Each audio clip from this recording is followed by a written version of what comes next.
for me, the most compelling takeaway from Berkshire is your guys' emphasis on and successful use of properly aligned incentives. In my view, owning and leading a business has two central benefits. First, you directly benefit as the company goes through your equity in it, and second, you have autonomy. Incentives for employees are a bit easier to understand, such as offering benefits, fair pay, and creating a strong culture, but I've always struggled to understand them at the highest level. Even though you say Berkshire gives its managers significant flexibility, it must be less than what they had when they were independent. Additionally, you would think passion and a willingness to sell would be inversely correlated. So how exactly does Berkshire bridge this gap and incentivize owners of its subsidiaries to give up these benefits to Berkshire? Thank you.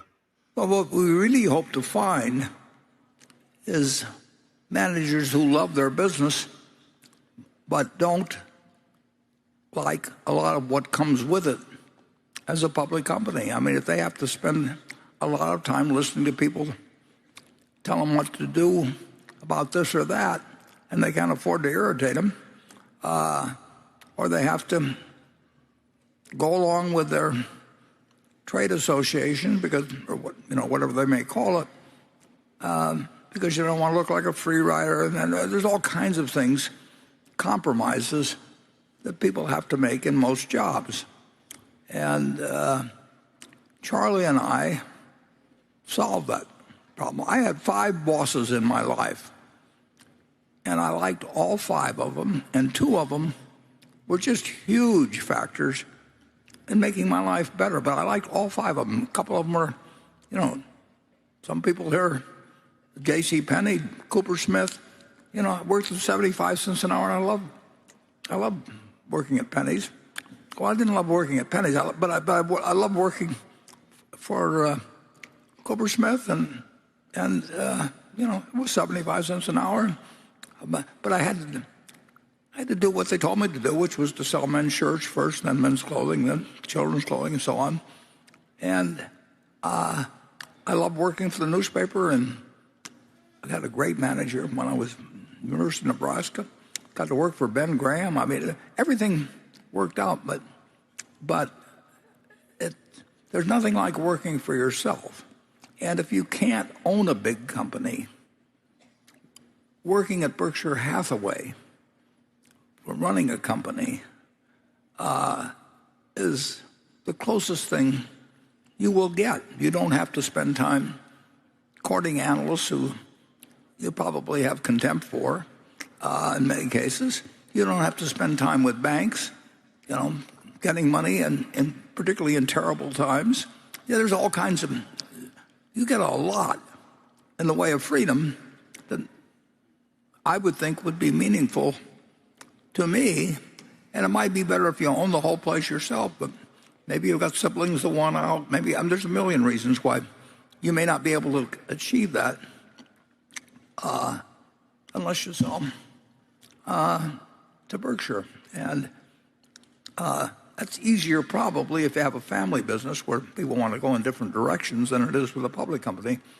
But there's still possibilities there. So that's why I think if I owned a public company and it was worth great many billions of dollars, and Berkshire Hathaway wanted to buy it, and the shareholders were willing to vote it, I would, considering the way I would feel about life. For one thing, I wouldn't want to retire at 65. I'd want to keep working, and there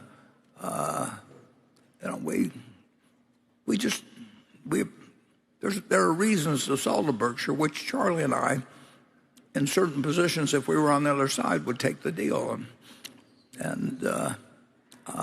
but it isn't for everybody. Charlie? I think we have it pretty good, Warren. We've been very lucky, and I don't know. It seems to me that most of the people who are going to end up the way we did, they almost already know how to do it. Well, the most important purchase in retrospect that we may have made was National Indemnity, not because specifically what it did, but what it led to. And Jack Ringwald controlled the company. And I knew him and liked him, and he knew me.